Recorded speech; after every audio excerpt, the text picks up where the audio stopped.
Good afternoon, folks, and welcome to the Pervasive Media Studio Lunchtime Talk. These talks are live every Friday at 1 p.m, both here in the building and live online. Hello, online. So whether you're in Bristol or you're far away, you can join in the conversation. My name is Martin O'Leary. I am the Pervasive Media Studio community lead. I'm a white man in my super early 40s with long hair and a beard, wearing I have not figured out what color this is. It's dark colored shirt today, kind of flannelly autumnal thing. Every Friday, we throw open the doors of the Pervasive Media Studio for Open Studio Friday, where we offer you the chance to spend some time in our space, hot desk alongside our residents and staff from 10 a.m. to 5 p.m. So especially big welcome to anyone who's new to the studio, for whom it might be the first time. Can anyone who's new to the studio put your hand up? Okay, one or two, yeah. Hello, welcome. This bit is for you. What is the Pervasive Media Studio? We're a diverse and collaborative community exploring creativity and technology, everything from comedy to coding and product development to performance art.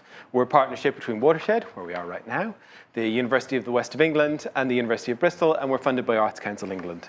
And we offer studio space, including desks, meeting rooms, events, and opportunities, all to our residents for free as part of a spirit of generosity and mutual exchange. And we're a place for people to take risks with embryonic ideas and make some time for collaboration. So, quick bit of housekeeping. Do feel free to move around. There's a kitchen over there. Get a glass of water, make a cup of tea, grab some coffee. Please don't use the microwave. It interferes with the induction loop, and we've been having electronic crosstalk issues today. So let's not tempt fate. We have a quiet space just to my left, your right, just around the corner there. For anyone who needs to take a break, just pop in there if anything gets too much. You just need to sit down, quiet spot. There are fire exits. If we hear a fire alarm, there's nothing planned. That's probably real. The studio team will direct you to the fire exits, but they are at that end of the building on either side of the studio. And there are accessible toilets and baby change. Don't see any babies. We've had a little run of babies recently. I'm going to keep plugging the baby change. We have accessible toilets and baby change in the little corridor over there next to the kitchen. There will be a Q&A at the end of this talk, so for those of you who are watching online, please pop your questions into the YouTube chat. Emma is at the back of the room. She will be your voice in the room. The rest of you can stick your hand up. I'll send around a microphone. You can get news on all of our future talks by going to watershed.co.uk/studio. You can go to @PMStudio UK on Twitter. You can go to @Pervasive Media Studio at mastodon.social on Mastodon, or you can go to @Pervasive Media Studio on Instagram. Right.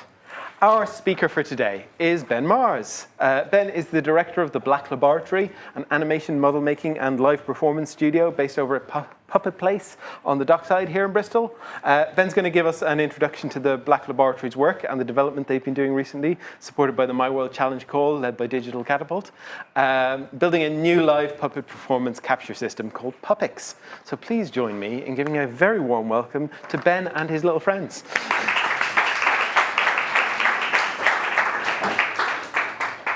Thank you. I'll just point out these little friends come courtesy of Green Ginger. Emma Powell made them. Chris Pirrie designed them. And they are called Ogovs. But we refer to them as gremlins for reasons you'll find out in a bit.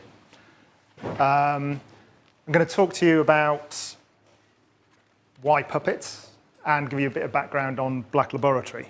So I will move through. Black Laboratory is animation, model making, physical, and also digital. So I'm going to show you the technicals of this will consist of me clicking backwards and forwards between things. So this is our current animation reel. These are actual pieces of model we've brought in and then added CG into. This is fully CG.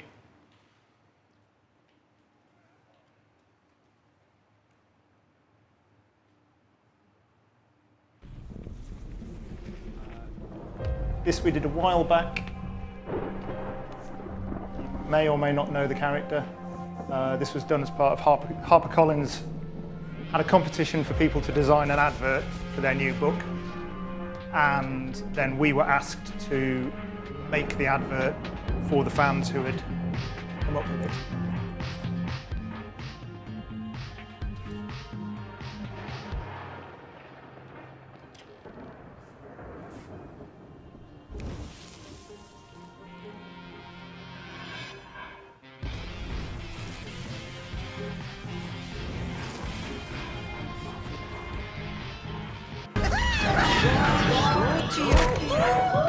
You may be noticing a theme running through this kind of stuff.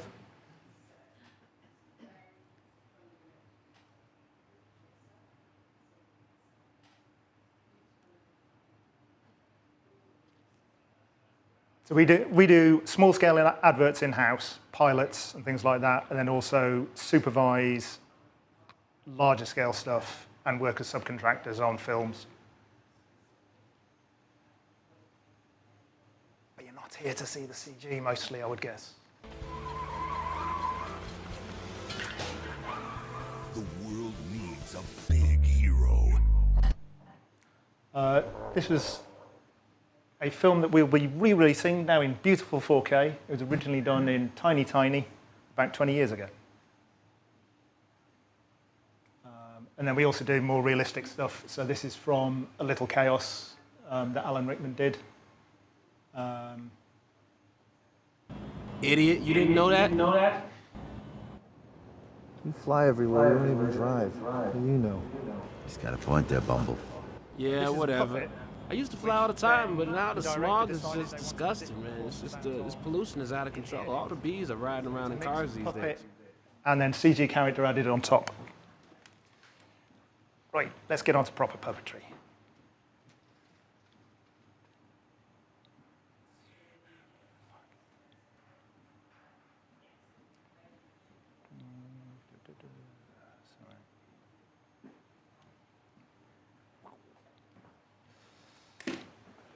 Right. So what I'm actually mostly here to talk about is the work we've been doing on trying to get puppets to perform in CG, bring the characters across. I will retreat again behind a video, because again, puppets probably tell it better than I do.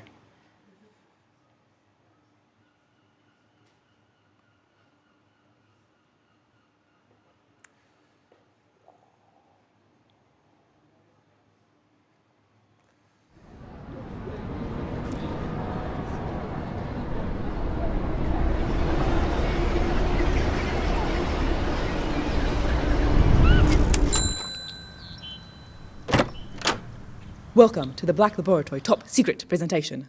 All about bringing world-class puppet performance to digital characters. Come on! Black Laboratory make physical models and creatures for performance and create award-winning digital animation. We are now developing a system of technologies to allow digital characters to be performed using the techniques of physical puppetry. So, why do we want to use puppet performance? Why not use animation? Because physical puppets actually exist on a film set. They can be directed in real time. They can interact with other characters. You can work with them as though they were live actors. So why not just use human motion capture? Because that motion always looks human. The movement and timing look incorrect when used on a cartoon character or fantasy creature. Whilst puppets built with the same physicality as our characters move like our characters. Heavy, light, 2 legs, 4 legs, no legs. What could be better than a system that combines the very best of live puppet performance with the unlimited possibilities offered by digital animation? So, let's show you how it would work. We use puppets with similar physicalities to our digital characters, which are displayed live via an on-set monitor. The performers create facial expressions and voices for the characters. The puppets can be performed together, with actors, or one at a time. Then production quality digital makeup, detailing, textures, materials, lighting, simulation is added in real time to complete our final piece. We've got production studios, performers and live events who want to use the system. We want you to be part of creating it. And it's named after me, TLG, the little gremlin. So that's the pitch. This is what we want to do. This is why we want to do it, because you can get those characters to exist. You're looking at me, I'm talking, I'm not that interesting, but you start getting a little character. It doesn't need much movement. And your attention starts being drawn to this, but also, more importantly, it's here, it's in the room with you. Quite alone, quite sad, but here. And so that's what we want to bring to digital. We've been sat behind computers now for almost 20 years, going, oh, got this really cool character, and slow. And being able to go, well, actually, this character can be in the same space as you.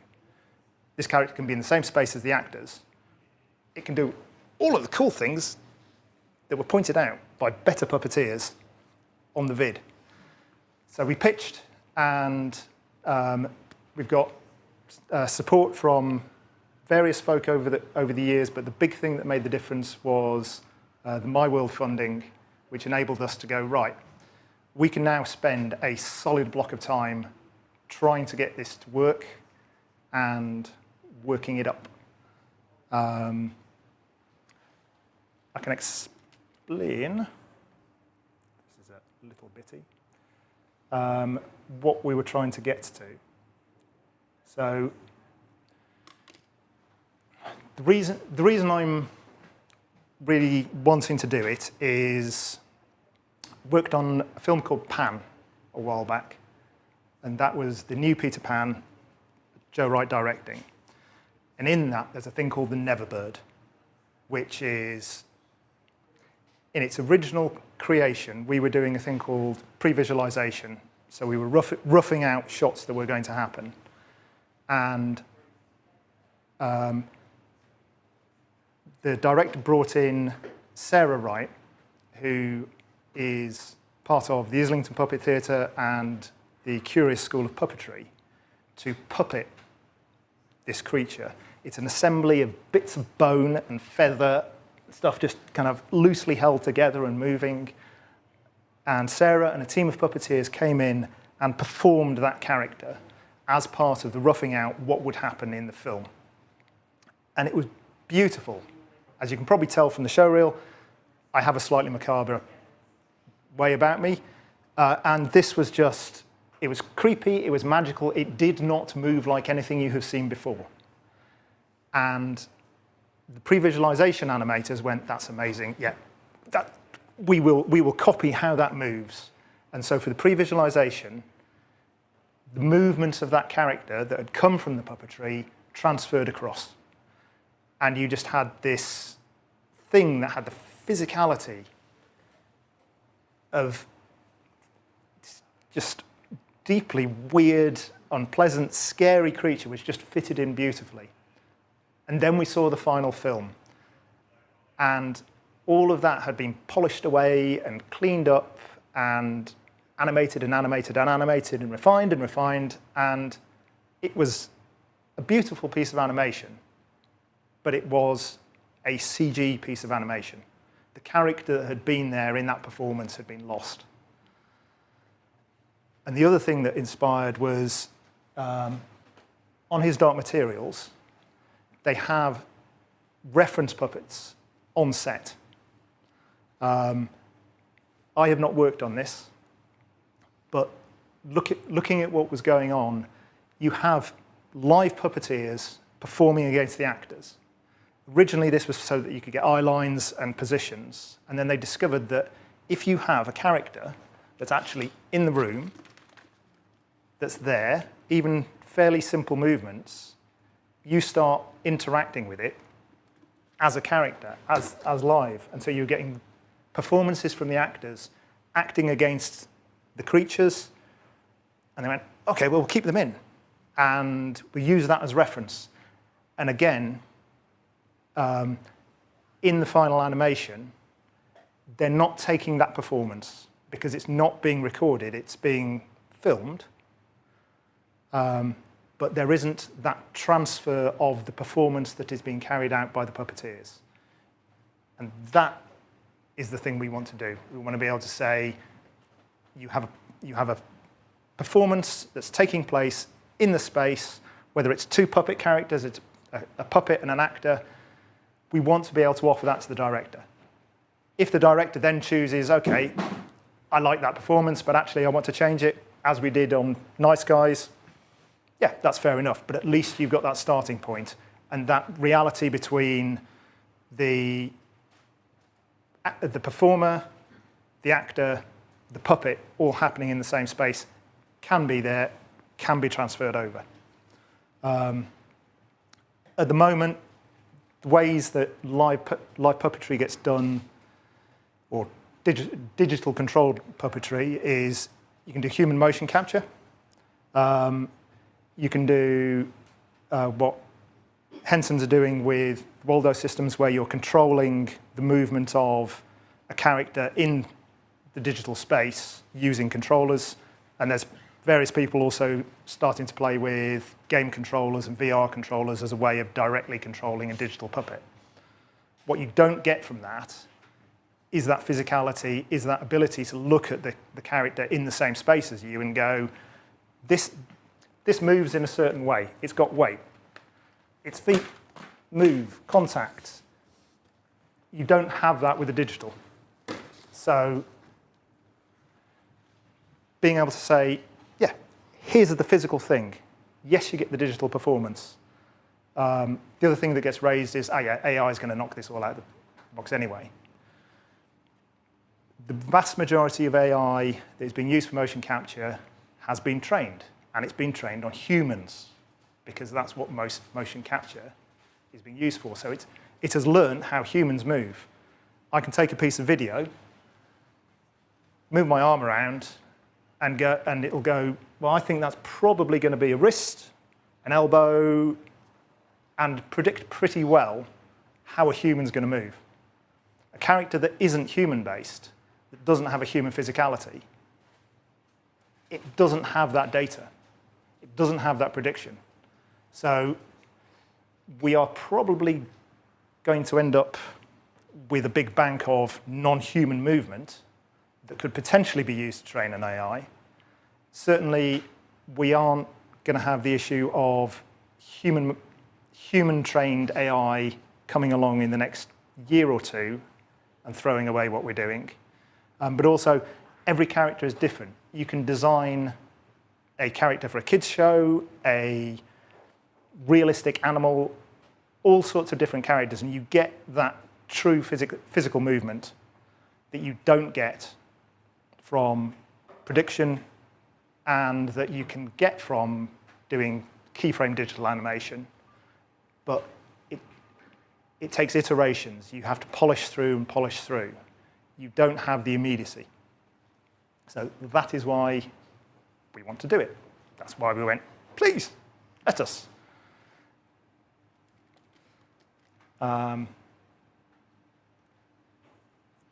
So this is what we're aiming at. That's what you saw on the pitch. And this is where we have got to.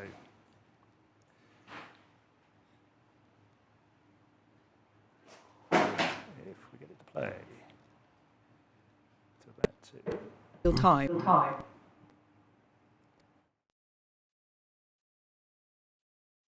Excited because we've got a hand to actually be sensed. Look, its arm moves. It goes down, it goes up. So this was the first test that we managed to get working.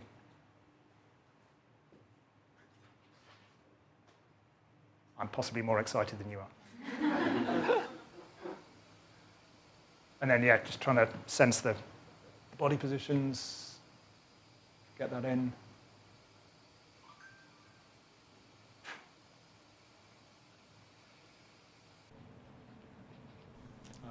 And then looking at doing facial capture. What we are going to do is try out the speech and stuff. So the issue with doing facial capture is, as you're seeing there, I'm having to overperform to try and get it to register. And typically, the very small movements that you get just before you speak, which get read as a human working, doesn't get picked up quite as quickly as it should. So you do, for sort of panto type stuff, it's quite reasonable. For moving across onto here, it works, but we're also looking at just having control systems separate that you can perform as a puppeteer to be able to sort of, as you would an animatronic system. So that's in development. It'll probably end up a kind of combination of both the facial capture and a more performed animatronic. And this is the test.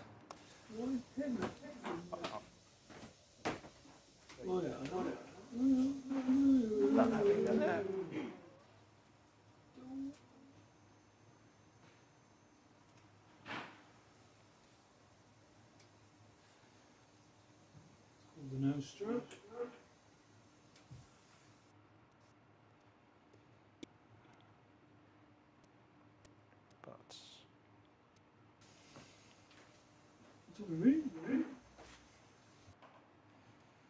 Three, two, one.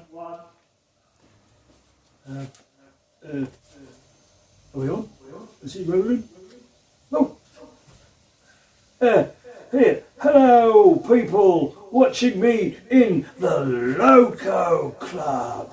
Whoa. Yes, this is my terrain. Subterranean, dirty, dark and damp. A bit like some of the people watching me right now. Well, what can I say about myself? My name's Kevin, and I'm a gnome. I'm not lying. My name's Oswald, and I'm a goblin. Yeah, goblin. I was going to say gremlin, but we're similar. We're related at birth. Anyway, I'm waffling. I'm going to start again from the beginning. There. Is it now? Are we rolling? Yep. Hello, people of the Loco Club. Welcome, one and all. My name is Kevin, one and all, a goblin. I live here, subterranean, dirty, dark and damp. A bit like some of the employees here. Well, what can I say about myself apart from I'm devastatingly handsome. I am an amalgamation of live puppetry and computer animation. I am unique.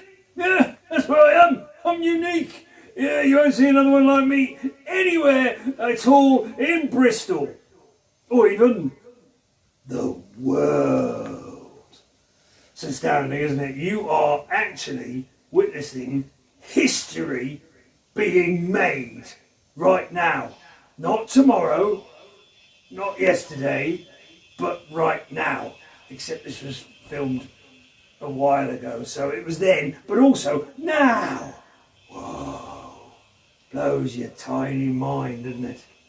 Anyway, I hope you have a lovely time. Feel free to touch the puppets or the puppeteers, ask any questions, invest some money, just have a lovely time here in the Loco Club. I thank you. Try the veal. Seriously, it's delicious. We finished? Should we cut? Somebody's gonna cut. Cut.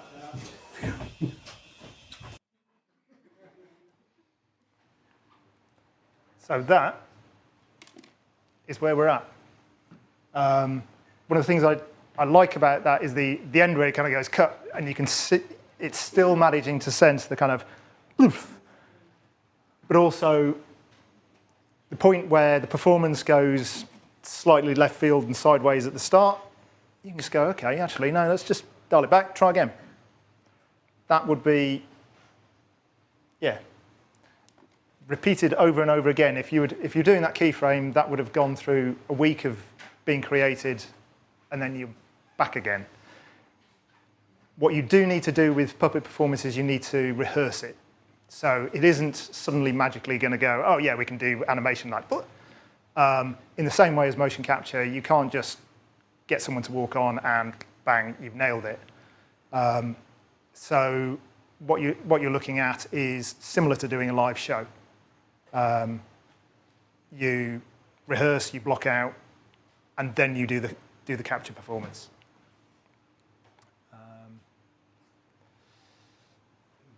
So that is where we've got to. Tell you about what we want to do moving forwards. So the nice people here enabled us to get to where we are. Out there at the moment, there are a lot of puppeteers and they mostly work in theatre and to an extent in film. So if we can get them and go, come, perform the characters that are currently being done in digital, or better, the characters that are being done in digital can stay being done in digital. The characters that are going to get performed using puppet performance capture are the things that we're interested in.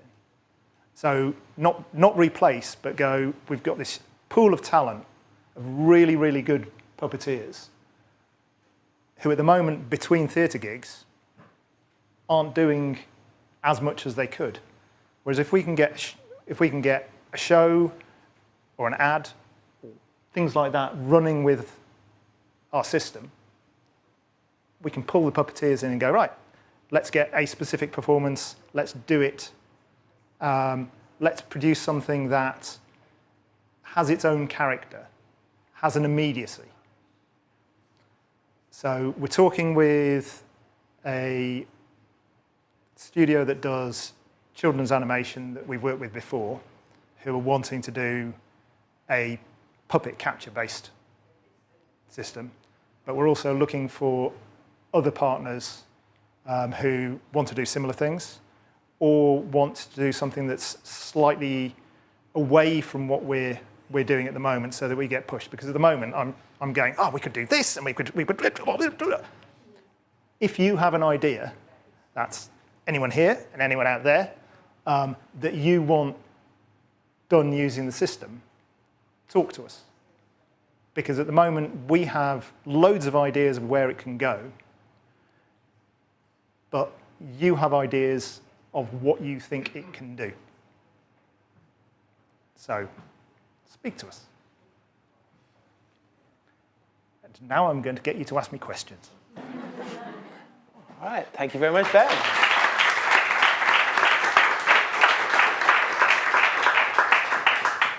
Does anyone have any questions? All right. I'm going to give you a mic. You won't be able to hear yourself. It's for the people online. Thank you very much. Thank you for the presentation. That was fascinating. I should preface my question by saying I'm of a generation that was very happy when J.J. Abrams brought real puppets back to the Star Wars saga. Yeah. I guess my question is about the process and where you intend to go. What I've taken from today is the creation of an avatar in the digital space that you can manipulate with a physical puppet. Yeah. My personal opinion about AI is one of the problems we will always have with AI is about producing something that's perfect, whereas one of the great things about human creativity is the imperfection of that, which is why puppetry speaks to us, I think, in a way that CGI doesn't. What I didn't understand is why your beautiful puppets, like your friend you brought here today, you wouldn't want to keep in an analog sense in its move through to film, with maybe the AI adding skins, lighting, the textures on top, yeah, rather than creating that digital avatar. So I was just intrigued by the approach you're taking, and if that's only one of many approaches you might be considering. So I think we probably are actually coming from fairly similar positions. So I like physical puppets. Being able to take this character with, it has some limitations on what it's able to do. It has some limitations on how it looks. But I'm not interested in just using it as a skeleton and getting it to drive a piece of CG. What we're interested in doing is getting the performance that you get from this physical thing and then enhancing it. So being able to go, well, actually, we can tweak around, add extra bits of skin, or when the arms move, put a few folds in and things like that. But the goal is to get the character and that existence that the character has in reality transferred across. So it's not another control system for CG. It's a puppet performance done by much better puppeteers than I am, transferred into CG. So that life that is given by the puppeteers and that physical existence that the character has get moved across And yes, you'd be able to get sort of more wrinkle on the face or more detail like that. But to use a phrase, that's digital makeup. Yeah. It's not the performance.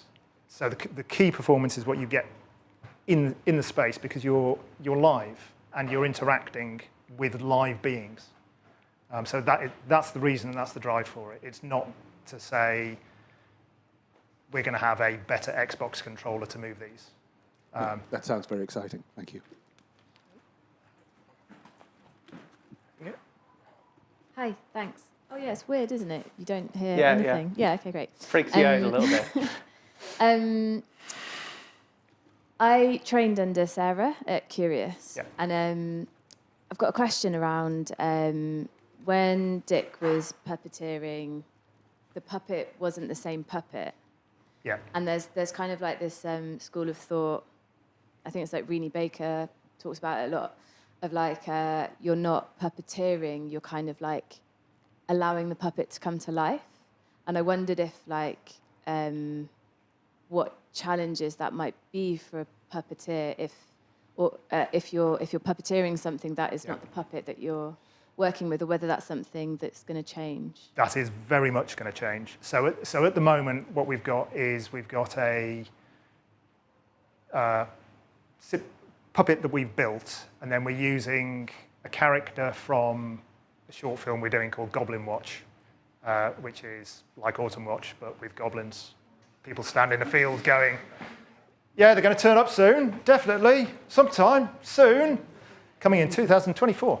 And so we took that character, but one of the things that immediately that you see is you need a one-to-one, really, so that you're not having to worry about, I mean, you see in there's a point where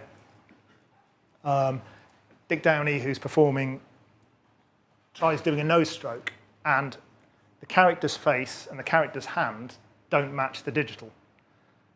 And if you can build your physical puppet and your digital puppet to match exactly, you're not having to worry about that. You're performing the digital character by performing the physical.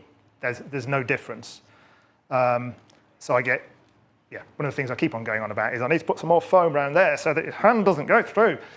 But yeah, in the later versions, the character and the digital character are going to match. And to an extent, the goal would be to build a physical character that is close enough in look as well that potentially you could use it for mid-shots if you needed to.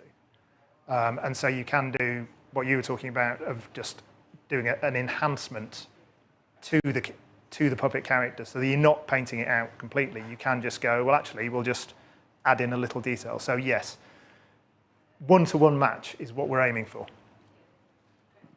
Because then you can perform it properly. You're not having to think, it's sort of, Yeah. Thanks. Anybody else?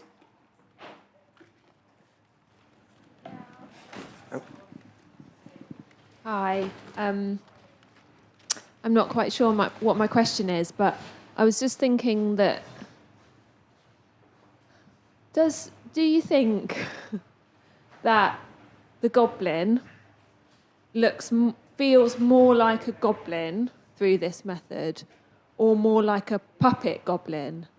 I was thinking about the sort of the role that our kind of nostalgia or our attachment to puppets might have in this process, if that makes sense. So that when you're kind of identifying with that character, it might be because you remember what puppets are like and you've had a nice encounter with a puppet and how that might feel different to, I don't know, different generations, or wondering about that idea of kind of translating one form into another form and what our kind of, where our emotional attachment comes from. Yeah. Well, you will get a movement and a performance that comes from it being a puppet. So if you are used to seeing puppets or you've seen puppets in the past, your brain will go, that's a puppet movement. In the same way, when you see stop motion, there's a particular characteristic to how quite a lot of stop motion moves that makes you go, that's stop motion, I have a feel for that. Equally, with some stop motion, you can do it all on ones and end up with something that looks like CG. So you could polish it out of existence if you chose to. So it comes down to a personal preference or a director's preference to an extent. So, but you have the performance there of the puppet, and then you could make a decision to go, okay, well we'll keep that movement, or we'll just keep on polishing it till it merges into, and then you get the thing that happened on the Neverbird.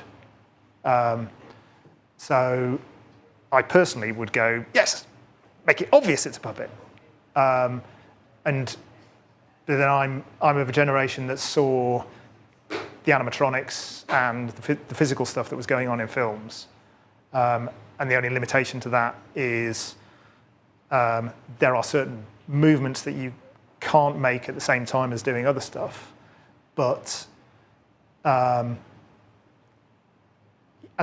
you've got it as a starting point, so you will have that characteristic movement from puppet. You can then decide if you want to layer extra stuff on top. I'd personally want to avoid layering so much on top that you can't see what's underneath. But that will come down to a preference by whoever's directing.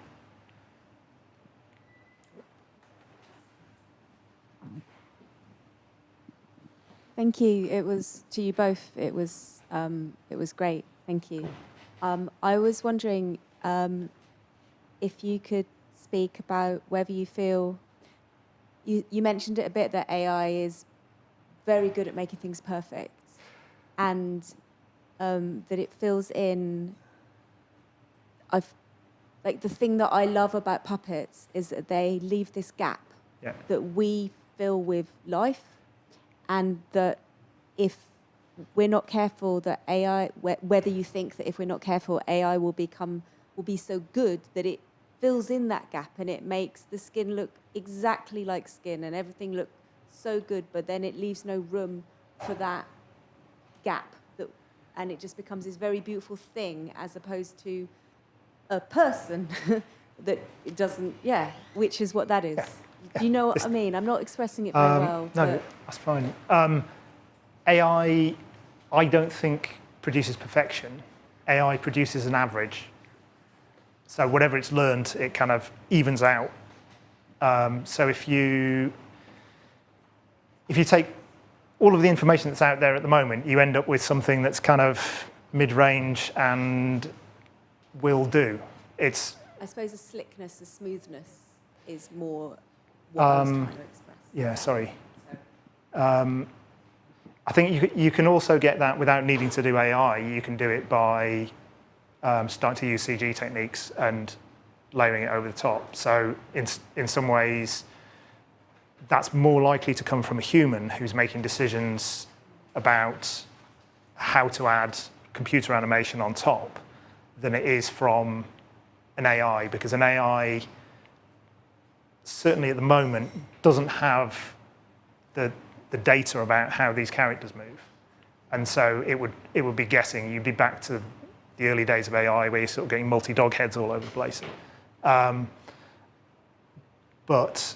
the polishing, whether that's a human or whether that's being automated, is something you need to watch out for. In human motion capture, you'll see it where fine detail in the fingers and movement like that is about the same order of movement as noise.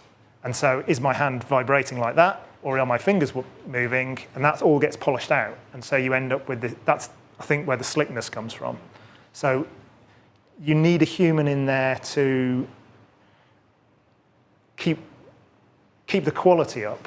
So because AI is learning from your whole data set, it will give you something that's kind of mediocre based on your data set. So if you want to try and do something that isn't AIable, you need to keep on pushing your quality up and up and up and up and really get the unique characters and the happy accidents that you get from live stuff. When Dick in there was sort of riffing around, he did 2 very different performances, and that just came because he's live and playing. That you'd have only got one thing if that had been done either keyframe or sort of layered up afterwards. But yeah, my feeling is this isn't a system to turn around and say, oh, we can do good enough computer animation from it, because there's no point in doing good enough computer animation now. Because if you just want to turn out something that's okay, you're going to be able to automate that within a year or two. So there's any level of human going, right, I need to create something. You have to be aiming for quality. You have to be aiming for something that's unique, that's different. Because if you're just aiming to turn out something that's acceptable and the same as is already out there, it'll just go into the learning set and it'll get turned out. So yeah, you have to turn out something unique.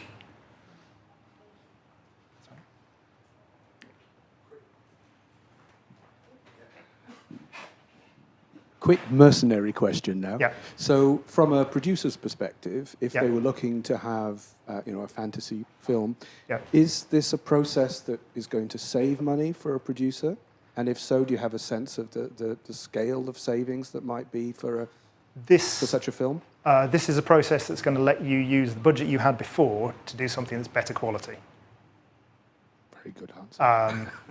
Because, as I was saying, there's no point in going, okay, we can turn out something that's acceptable for less money, because you're not going to stand out, and your film is going to. So it's a greater on-screen value for the same price. Yes, you can get a better quality of output for the time and budget you would have used before. Anybody else? Hi. How is it working with the industry partner, NVIDIA? It was good. We kept on saying, hello, we'd like some of your exciting large graphics cards, please. What we actually did was use kind of mid-range graphics cards. And the reason for that is if we'd gone for the really expensive ones, then when they break on set, you've only got the one. So the goal of this is to have a system that works live with a kind of mid-range card, so that we can go, okay, that's broken, that laptop's blown up, and we've now got a load of people who need us to perform, pull out the other one, it's a clone, click, in and working. For doing very high-end live stuff, we will be approaching NVIDIA and continuing to work with them and saying, hello, we now have an application for all your really expensive cards that we'd like to use. But they're useful to be able to sort of ask technical questions of, and just effectively we're to an extent inside NVIDIA as in terms of having access to their R&D. So if we've got a sort of lumpy question, we can say, excuse me, and to get in ahead of other people. So that's, the experience of working with NVID. Anybody else? I had a question myself, actually. Okay. So it seems like when you work with CG, often there's this sort of, bones and armatures and very rigid body version of puppetry is sort of being used as a metaphor there. But obviously there's a huge variety of puppet making techniques, and some of them use much softer materials. Yeah. I was wondering, do you think this kind of technique is going to push towards a particular method of puppet building, a particular kind of puppetry? And what's that going to do to the performance? I think you should be able to use the system we're using to sense most types of puppet movement. So if you were moving towards a more Muppety sort of glove, fixed points on the hands, but then very sort of fabric-y bits in between, the way you would move towards that is sensing those hard points, and probably simulating up. There is, I apologise that I don't have their name. There is someone currently doing, I think it's VR controllers to control things that they're trying to build as close to Muppets as they can. So there's a really nice Fraggle around the place, which they've really focused on getting the CG fabrics to work. So it does have that kind of flop. So with our system, yeah, one of the things would be to do a more Muppety, where it's less like a table puppet, which is quite solid in its movements, and more of the flop. But yeah, the way you would do it is you'd sense the sort of hard fixed points on the puppet, and then do some simulation for the loop on the arms. Would be my guess on how that would go. Any last questions? No, in that case, I think we should say thank you to Ben. Cool, thank you.